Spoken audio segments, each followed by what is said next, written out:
بتشجع مين محلي؟ الاهلي. مين اللي احسن بالنسبه لك من تشكيله الاهلي والزمالك السوبر الافريقي؟ محمد الشناوي ولا محمود الشناوي؟ محمد الشناوي طبعا. محمد هاني ولا عمر جابر؟ محمد هاني. المسلوسي ولا رامي ربيعه؟ رامي ربيعه. اي حد في الاهلي. طب حسام عبد المجيد وباللي بيقدمه دلوقتي في الاولمبيات ولا محمد عبد المنعم؟ محمد عبد المنعم.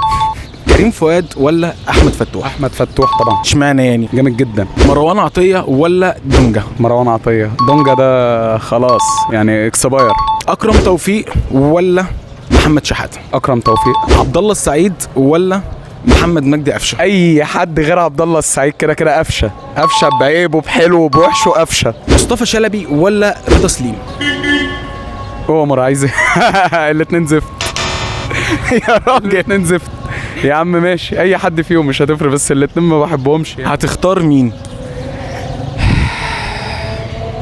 لا مش عايز اختار حد فيهم. زيزو ولا حسين الشحات؟ حسين الشحات. قلت لك كده كده الزمالك نو. بس زيزو برضه لعيب عالي. حسين الشحات هو اعلى بصراحه. وسام ابو علي ولا استنى وحاجة. وسام ابو علي يا باشا نمبر 1 هداف الاهلي. كولر ولا جوميز؟ كولر. سؤال حلقتنا بقى النهارده، من وجهه نظرك شايف مين هيكسب السوبر الافريقي، الاهلي ولا الزمالك؟ الاهلي وسام ابو علي هيجيب جونين.